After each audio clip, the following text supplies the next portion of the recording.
Tú y yo vivimos en una cultura acelerada, que va a prisa y que siempre tiene una tendencia a alabar y a destacar las cosas grandes e ignorar las cosas pequeñas.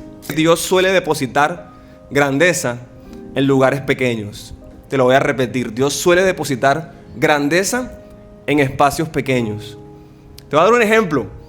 ¿En qué ciudad, en qué lugar geográfico nació Jesús? En un pueblito llamado Belén, de donde nada bueno podía llegar a salir. A Dios se le ocurrió la maravillosa idea de que el Salvador, que el Rey del universo naciera en un pueblito. La grandeza de lo pequeño lo encuentro en cómo Jesús, su manera de transformar el mundo no fue a través de la guerra política, ni ser un gran dictador o un gran presidente o el gran rey que iba a destruir a Roma, sino que la manera en que Jesús lo hizo fue con humildad, con generosidad, desde abajo. En lo pequeño vino a los pobres, a los quebrados, a los desamparados.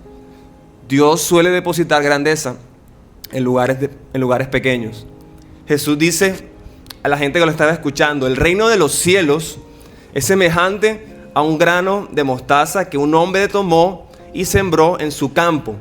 De todas las semillas, entre paréntesis, plantadas en esa región, es la más pequeña, pero cuando crece es la más grande de las hortalizas y se convierte en árbol, de modo que las aves del cielo encuentran refugio en sus ramas.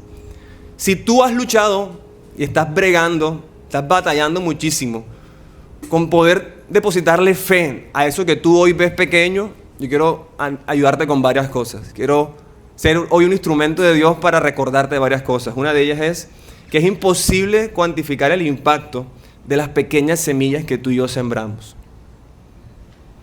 Por ejemplo, Alejandro, que está ahí de camisa de rojo, levanta la mano.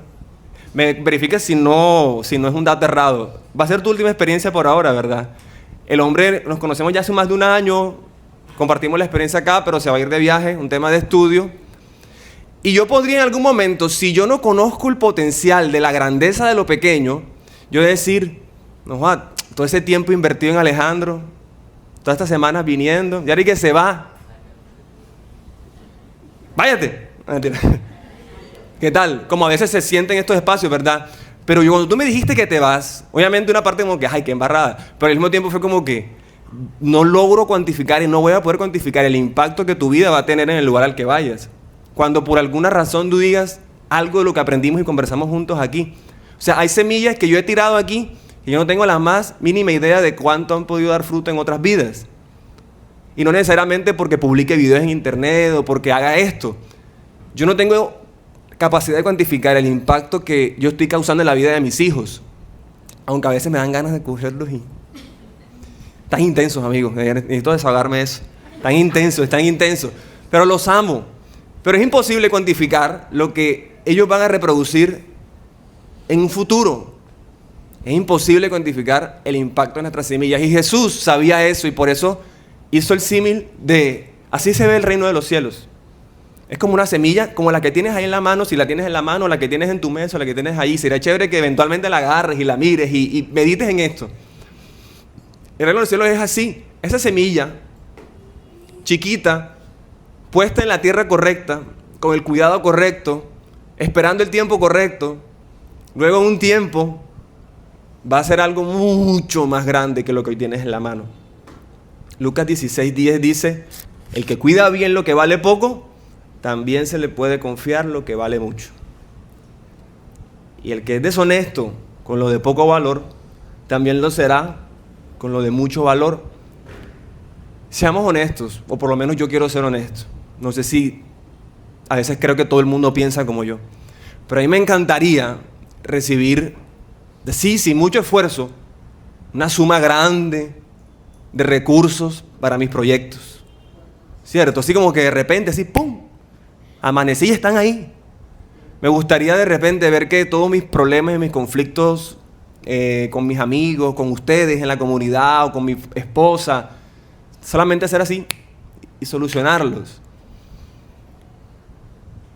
¿Por qué pasa eso? Porque la misma cultura en la que tú y yo vivimos nos ha hecho no querer los procesos, menospreciar lo pequeño y olvidarnos que en eso pequeño hay grandeza.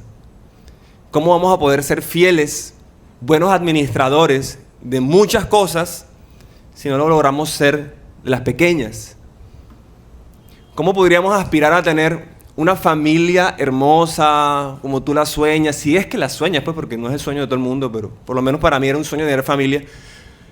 ¿Cómo podemos aspirar a tener una hermosa familia, que eso es un sueño grande, si no somos fieles administradores de nuestra soltería? ¿Cómo podemos ser buenos administradores? ¿Cómo podríamos aspirar a grandes finanzas si con el dinero que tenemos nos embolatamos?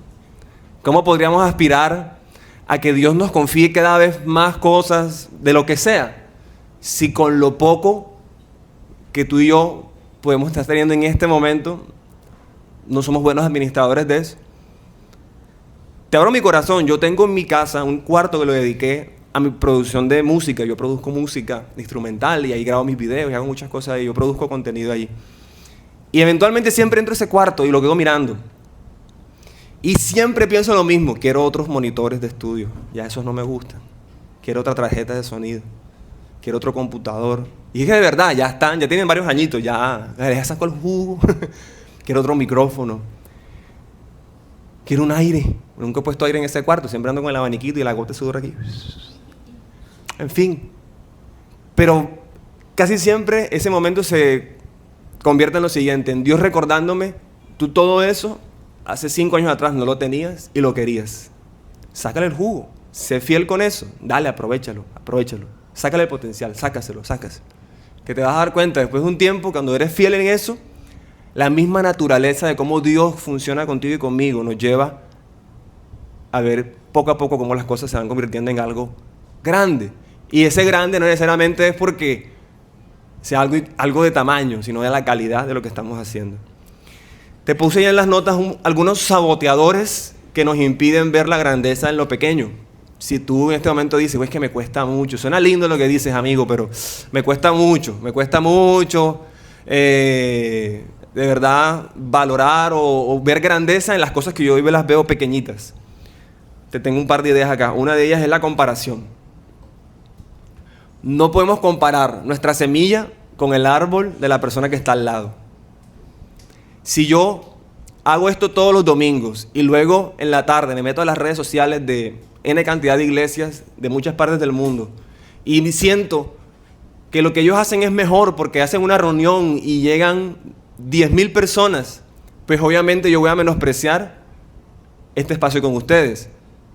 Entre paréntesis, a mí me encantan los espacios más pequeños. Si a mí me tocara hacer 8 experiencias el fin de semana, las haría, con tal de que siguieran siendo así cercanas. Cierro paréntesis. Pero si yo mantengo mi comparación viva, voy a menospreciar siempre mi semilla. Otro saboteador es la velocidad. Claro, te comparas con el de al lado, pero es que el de al lado tal vez tiene la oportunidad, la fuerza para ir a la velocidad que va. Tal vez el soltero que mira al que está casado y dice, ay, me encantaría tener una pareja, estar casado y tener mis hijos y no sé qué. Bro, la velocidad que uno maneja en estos niveles, compleja. Y creo que va a pasar lo mismo cuando yo miro a los que hoy tienen hijos grandes. Ustedes que ya tienen hijos grandes, yo los veo y digo, qué chévere, vale. Ya están grandes, ya no molestan tanto. Molestan pero con otras cosas, digo yo. El que tiene hijos grandes dirá, papi, no sabes nada. Seguramente, porque no estoy allí. Pero fíjate que si yo me mantengo comparando, entonces veo a mis hijos y los menosprecio, los veo a ustedes y los menosprecio, veo a mi esposa y la menosprecio, veo todo lo que hago, que puede ser hermoso y lo menosprecio, porque estoy perdiéndome la oportunidad de ver la grandeza en lo pequeño. Pequeño y grande en este momento no significa necesariamente tamaños, sino el potencial y la calidad de lo que tú y yo estamos pretendiendo o lo que estamos viviendo. Cantidad no siempre es sinónimo de calidad. Hay cosas grandes que están muy enfermas. Los tumores también crecen. Y no necesariamente porque crezcan es algo bueno. ¿Y qué tal si tú y yo estamos enfermos por la cantidad? Enfermos por la velocidad. No quiero más. Quiero más dinero. Quiero más recursos. Quiero más tiempo. Quiero más. Y Y esta enfermedad de querer más, obviamente nos impide ver la grandeza en lo pequeño. Y otro saboteador, innegablemente, debo mencionarlo, y es la desconfianza en Dios. Y por eso, en esta serie de fe, estoy hablando acerca de esto hoy. Porque es imposible que tú puedas ver grandeza en lo pequeño si no crees que esa pequeña semilla tiene potencial. Mira, la pequeña semilla para cada uno de nosotros puede ser algo totalmente diferente. Yo estoy hablando eso y en mi cabeza siempre está como el pensamiento de familia, iglesia, proyectos personales, mi relación con Dios, porque es como mi mini universo. Cuando yo digo eso, ¿tú qué estás pensando? No tienes que responderlo en voz alta, pero cuando piensas en una pequeña semilla, ¿qué estás pensando? ¿Qué es eso pequeño que tú dices? Miren, yo le perdí la fe a eso, yo no creo que pueda hacer nada bueno de allí. Bueno, un saboteador de que puedas ver grandeza en lo pequeño es que desconfíes en el que siempre le gusta depositar grandeza en lo pequeño, que es Dios. Rara vez veo que Dios ha hecho algo grande sin que primero haya sido algo pequeño. Rara vez. Es más, me tocaría echar un estudio allí y recordar alguna historia, pero creo, si no estoy mal, que todos los momentos en los que Dios ha usado a una persona o ha hecho algo grande, visible, wow, es porque comenzó de manera pequeña. Yo no sé qué va a pasar de aquí unos años adelante con la mesa, pero hoy para mí cobra sentido lo que hablé hace año y medio atrás, o casi 2 años, cuando compartí este mensaje en la sala de mi casa. Se lo compartí a 6 personas que estábamos allí, 6, 7 personas. ¿Alguno de ustedes estaba ese día allí? Ninguno. Bueno, fíjate. O sea, la semilla que se sembró ese día fue para mí mismo. Hasta donde yo alcanzo a ver. Pero de ahí para adelante, no puedo cuantificar el impacto que esas palabras pudieron tener en la vida de la gente que fue ese día de mi casa. Pero para mí es tan increíble ver que eso que hablé ese día con 5 personas, hoy las estoy hablando con otro número diferente. Entonces sí me estoy dando cuenta de que vale la pena confiar de que eso que estaba haciendo todos los sábados en mi casa con Paula y allí nuestros bebés de meses, poco a poco va a seguir dando fruto. No necesariamente por multitudes, sino por cómo yo veo cada vez que Dios está haciendo algo, cuando yo confío en que Él puede hacer algo grande con lo pequeño. ¿Qué es eso que tú dices? Está pequeño, no le tengo fe, no creo que pueda hacer nada bueno de allí. Acuérdate, todo lo que tú dices, es que no creo, ojito, tal vez allí sí va a salir algo bueno. Todo lo que tú dices, ya yo le perdí la fe, probablemente es allí precisamente donde Dios quiere empezar a que broten frutos. La fe no es solo creer que Dios hará lo que yo quiero, es creer que Dios hará lo correcto. Y para mí eso es el regalo más grande que he recibido, de ver grandeza en lo pequeño. Porque, como lo dije en muchas de estas semanas, es inevitable a veces querer controlar a Dios, ¿verdad? Y creemos que la fe se trata de eso. Yo tengo fe, ¿por qué? Porque lo que yo digo, Dios lo hace. Y no, la fe nunca se ha tratado, como lo acabé de decir, de que Dios haga lo que yo quiero, sino de creer que Dios siempre hará lo correcto.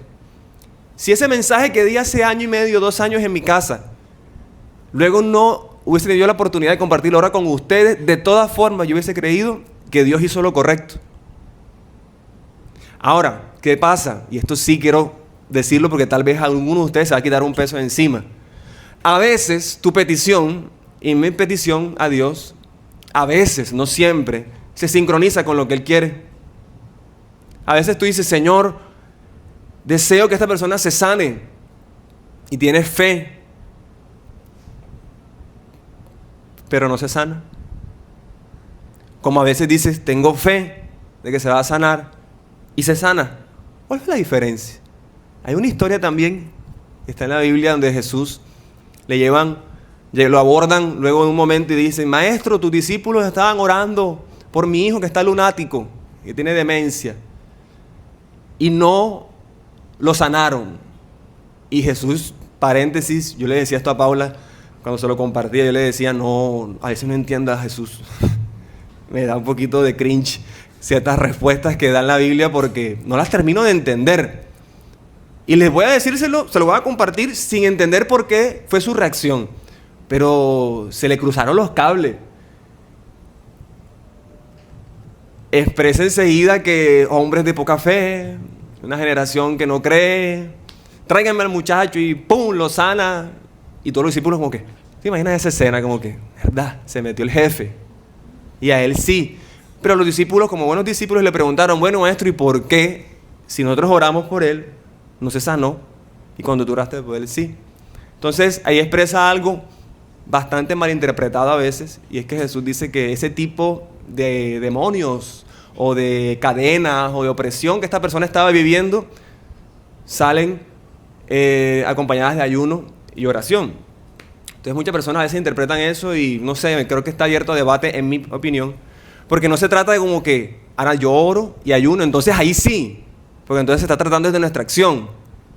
Lo que yo comprendía y se los comparto y creo que es bien acertada esta revelación, este punto, y es que cuando Jesús está hablando de que cierto tipo de enfermos o cierto tipo de circunstancias no se van a sanar o a resolver con ese nivel de fe que tienes, sino que necesitas ayuno y oración, no es porque el ayuno y la oración sea lo que sana, sino que el ayuno y la oración te hacen a ti y a mí estar mucho más conectados con un nivel de fe mayor para lo que estás haciendo.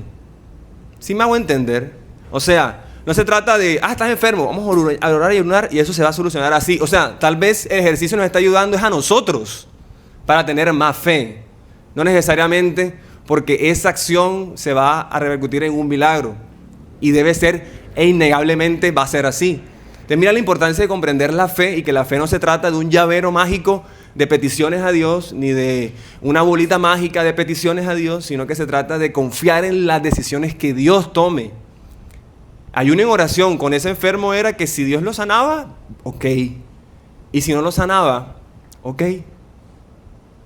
Y sé que esto lo hemos hablado toda esta semana, sé que es un nivel de fe que es demandante, pero es que esa es la fe al final del día. Porque la fe, si la entendimos en un día como algo que yo tengo que hacer para controlar a Dios, no estamos dando en el blanco. Eventualmente sí, tú y yo hemos orado y capaz la voluntad de Dios se ha sincronizado con mi voluntad. Pero así como Jesús en el huerto del Getsemaní, Él oró y dijo, Señor, que se pase esta copa. Y ese día la voluntad de Jesús no se sincronizó con la voluntad del Padre. Jesús quería pasar la copa. El Padre sabía que hay una misión por cumplir. A veces tú y yo vamos a orar y tu voluntad con la de Dios se va a sincronizar. Señor, necesito una provisión sobrenatural, mágica, increíble, que yo no puedo controlar. No sé, pon la palabra que quieras. Oras y pasa. Te llaman, te mandan la plata, te resuelven el problema y tú dices, ay, aleluya, gloria a Dios, Cristo vive. Salta, te pones una falda, empiezas con un pandereta y das vueltas en la casa y dices, esto es verdad, la fe funciona. Pero luego haces otra oración y dices, Señor, ayúdame con esta persona que la quiero cambiar y sigue siendo igual. Y tú ves que la persona va de mal en peor y tú dices, ajá, Señor, me falta fe. ¿Cuál es el problema? No, falta es ayuno y oración. Entre paréntesis, falta que tú y yo nos conectemos más a su corazón. ¿Para qué? Para que cuando Él decida, tú y yo digamos, ok, así nos duela, así incomode, así sea confuso o contradictorio a veces. Al final la fe que se habla en la Biblia no es una fe para que tú y yo tengamos cuentas llenas de dinero, ni vidas sin dolor. La fe nunca se ha tratado de nuestro beneficio. ¿Vieron la escena? Si se ha visto de shows, sé que he hablado mucho de eso, pero es que ya, ayer me la terminé, así que el próximo mensaje ya no hablo más. Pero es que me la terminé de ver, entonces tengo las imágenes acá. En la serie, y esto sé que pasó así también, Judas estaba todo intenso, muy, muy intenso con Jesús, como que, Señor, este es el momento, es ahora donde tienes que tú rebelarte y conquistar y derribar a tus enemigos. Y la cara del Jesús de la serie es como que, o sea, no lo terminas de entender. Yo no vine a eso. Yo no vine necesariamente a resolver las cosas como tú crees que se deben resolver.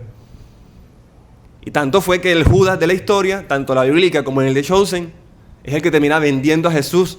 Y aún me dio curiosidad ver que en la trama de la historia de la serie, Judas como que siente que al final de todas maneras Jesús va a hacerlo. O sea, él como que lo vende diciendo, cuando vengan los enemigos a rodearlo, él se va a rebelar y va a sacar la espada y va a... y hacer lo que yo creo que él debería hacer. Y pues nada, no pasó así. El resto de la historia tú y yo la conocemos. Termina la traición de Judas siendo un instrumento para que Jesús de todas formas hiciera la voluntad del Padre. Yo me vi reflejado en Judas. Yo dije, me voy a cambiar el nombre. Judas David, me voy a poner ahora. De verdad, porque son muchas las veces en las que yo llego a Dios y es, Señor, pero es que tú debes hacerlo de esta forma. Es que es así que necesito que lo hagas. No es a tu manera, es así. Necesito que me lo respondas ya, mañana a las 5 de la tarde, espero.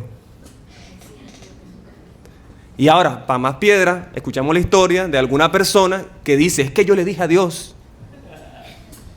Y a las 5 de la tarde me vas a responder. Y le respondió, carajo, qué bueno, se sincronizó la voluntad del Señor este con el Señor el otro. Pero no siempre va a ser así, amigos. Y hay que ser abiertos a entender que la fe no se trata de mis riquezas y mi beneficio. La fe se trata de ser salvos y punto. Una fe que nunca olvide que si la verdad me hace libre, las mentiras me esclavizan. Para eso es la fe. Para que tú y yo nunca se nos olvide que vale la pena sentarte todos los domingos allí. Que vale la pena hablar con la gente en la calle y hablarle acerca de Jesús. Que vale la pena creer. Vale la pena, ¿por qué? Porque esta fe me recuerda todos los días que las verdades de Dios me hacen libre, mientras que las mentiras que no vienen de Él me esclavizan. Si la fe te alcanza para eso, es suficiente. No necesitas más nada. Tal vez uno dice, bro, pero tengo mañana unas facturas por pagar. Yo también, tranquilo, hay que moverse. Porque la fe si no se mueve no sirve. Pero ese es otro tema. No mezcles el caldo con las tajadas. Te hablamos de nuestras necesidades esenciales. Esenciales. Y nuestra necesidad más grande era ser salvos. Un par de beneficios de ver la grandeza en lo pequeño. Y voy terminando. Cuando vemos grandeza en lo pequeño, vivimos más agradecidos. Cada vez que yo entro a mi oficina y me acuerdo de esa voz que te cuento que me dice, quiero esto nuevo, necesito esto nuevo. Cuando paso mi momento de dejar de escuchar esa voz y decir, oye, pero voy a aprovechar lo que tengo ahora, me empiezo a dar cuenta que hay grandeza en eso que está ahí. Y me di cuenta de la libertad que da ser agradecido. Les voy a confesar algo, y esto no lo digo para victimizarme. Ustedes ya me conocen, creo que la mayoría que vienen aquí me conocen en cierta manera y saben mi forma de hablar y por qué digo las cosas. Cuando uno es agradecido, aún nuestros problemas grandes, uno los pasa, se vuelven llevaderos. Para mí es un problemita, si lo llamo problemita, que pasa todos los domingos. Y es que este espacio, cuando lo rentamos, lo hacemos de manera diaria. O sea, cada domingo venimos, lo usamos y lo pagamos después de la reunión. Y lo hacemos con las ofrendas, las donaciones que nosotros mismos hacemos. Y siempre que termina la reunión, yo siempre como 2 horas después digo, bueno, vamos a ver qué pasó. Entonces voy y reviso, tal. Ah, bueno, sí se pudo. Pum. Y si no, se gestiona de alguna manera. Si yo no soy agradecido y no veo grandeza en lo pequeño, cada vez que venga ese momento, me voy a pegar cada domingo se va a volver un estrés para mí. Pero yo estoy aquí, ¿verdad? Yo me disfruto el espacio. Ya yo sé que ahorita más tarde viene el momento de tan. Vamos a ver si pudimos sacar adelante de esto. Y al final, Dios termina siempre trayendo la provisión para las cosas. ¿Pero por qué se los digo? Porque es un regalo la gratitud. Si yo no soy agradecido, entonces los veo a ustedes como un estrés. ¡Ah! ¡Qué encarte! ¿Para qué hice esta vaina? ¡Qué encarte, Dios mío! Pero no, la gratitud me ayuda mucho a disfrutarles. De ustedes, del espacio, de mis hijos. Les he contado muchas veces. Esta es una etapa en la que quiero ser agradecido. Porque miro para atrás y digo, ¡oh, Dios mío, antes estaba más chiquito, ahora está más grande! Y yo veo una mamá a veces con un bebé chiquito así, que está con la cara de estrés. Y yo le digo como que, ¿qué te estresas? Bueno, en mi cabeza, ¿no? O sea, porque yo sé que eso es barro cuando tú dices eso. Pero yo digo como que, papi, mami, estás en un momento donde el nivel de estrés es mínimo. Mínimo. Ojalá los míos estuviesen de brazos, que yo, pum, le zampo un tetero, mi esposa le pone el pecho y me puedo quedar en la reunión escuchando el mensaje. Los míos no, los míos están que corren. Como supongo yo, le pasa a los papás, que yo digo, cuando esté más grande, y tú dices, ay, tú no sabes lo que es lidiar con un adolescente. ¿Algún papá que tiene hijos adolescentes me da la razón? Estamos pensando que la hija no está aquí. A ver, no está. No, sí. Sí. Allá sí hay, ve. Joshua, pórtate bien. Ángelo, pórtate bien, amigo. Verdad, tu mamá hizo así y mi papá de Ángelo, ¿por qué? ¿Por qué será? No, mentira. Oye, pero fuera de chiste, papás que tienen hijos grandes, ¿sí o no que ustedes se han dado cuenta de que cada etapa trae sus propios desafíos? Y cuando estamos despreciando la grandeza de lo pequeño, no somos agradecidos. Y un último regalo, el descanso. Qué lindo es poder coger la semilla. Imagínatelo así. Qué lindo es coger la semilla y sembrarla. Le echas tierra, le echas agua y te vas. Te tomas un cafecito, esperas, meditas. Voy a poner por acá. Ponlo aquí, por favor. ¿Y qué puedes hacer tú mientras la semilla está enterrada? Pues no es mucho que uno puede hacer. Descansar. Ya hiciste tu parte. Cogiste la semilla y la sembraste. Piensa en eso chiquito que te está costando en este momento creer que puede ser algo bueno de allí. Te tiro la solución. Anótalo, tatúatelo, pégatelo en la frente. Esta no le gusta a nadie, pero es inevitable. 1, 2 y 3. Muere. Morir. Porque si la semilla no se entierra en la arena y no muere, no puede dar fruto. Para que eso que es chiquito pueda algún día ver la grandeza, tiene que pasar por un tiempo de oscuridad, un tiempo de soledad, un tiempo de estar quieto. Y qué ricos son los momentos de estar quieto. Por eso la próxima semana pausamos, para poder descansar un poquito más, para que el domingo se sienta diferente al sábado o al viernes que siempre estamos corriendo. Estás desesperada con esa semilla y no sabes si de verdad va a dar fruto. Siémbrala. Y no estoy hablando de plata. Estoy hablando de tú dar el paso de soltar eso y confiar de que eso que es pequeño un día va a ser grande. Pero bendito es el hombre que confía en mí.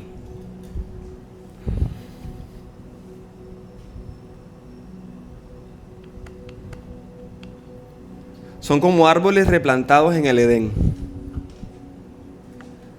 que echan raíces cerca de los ríos, sin preocupaciones, en los veranos más calurosos, sin perder una sola hoja, serenos y tranquilos durante las sequías, dando fruto fresco en cada estación. Si tú crees en Jesús, jamás serás defraudada. Si crees en Jesús, jamás serás defraudado. Gran paréntesis. ¿Eso significa que todo me va a salir bien? Lo repito, no vas a ser defraudado. ¿Qué quiere decir? Que cuando las cosas no salgan bien, al final Dios las usa para bien. Esa es nuestra garantía. Esa es la promesa. Tal vez por eso es que este lugar no se llena tanto de gente. Porque si yo me parara aquí a decir, es que Dios te va a bendecir y te va a multiplicar todo lo que tienes. Y tal vez por eso es que tal vez a veces temas como la generosidad a veces es como tan progresivo. Porque aquí yo nunca presiono a nadie. Es más, algunos de ustedes me han preguntado, ven acá, le diría, ¿cómo meterle más presión al tema de la ofrenda? Y yo, no lo voy a hacer. ¿Por qué? Porque al final se va a terminar convirtiendo en una cultura impuesta. Todos crecemos, cada uno a su tiempo, cada uno a su forma. Tú y yo tenemos que ser diligentes en coger la semilla y sembrarla. Que el labrador viene y hará que crezca. Y un día, lo que era una cosa chiquitita, vas a poder mirar atrás y decir, wow, qué cosa tan grande ha sucedido acá. Me acuerdo que yo siempre, cuando veía a los papás viendo a sus hijos grandecitos o niñitos grandecitos haciendo obras de teatro, los papás, y yo siempre decía, ¿por qué son tan llorones? Cuando yo no era papá. Y ahora que soy papá y veo que Lucas y Emma tienen una mini conversación entre ellos en su idioma extraterrestre. Y yo me pongo que... Sí, yo que no soy llorón, pero me da como una sensación de... Madre, esos eran unas cositas así que estaban allá metidos. Y cuando nacieron eran unas raticas, eran como así. No, de verdad. Confirma. Joda. Un poquito más grande. Así. Obvio, eran dos. Salieron unas semanitas antes de lo de previsto. Eran unas cositas así. Y ahora yo los veo y digo, estoy feliz porque esa semilla está creciendo. Y no me logro imaginar el día que los vea casándose, si Dios me permite verlos, ojalá así. O siendo ellos papás. Y yo siempre digo, ojalá que les lleguen trillizos a ellos. Pero me sueño ver las semillas crecer, amigos. Y yo quiero que tú sueñes junto conmigo que todas nuestras semillas las veamos crecer. Y que podamos ver grandeza en todas esas cosas pequeñas.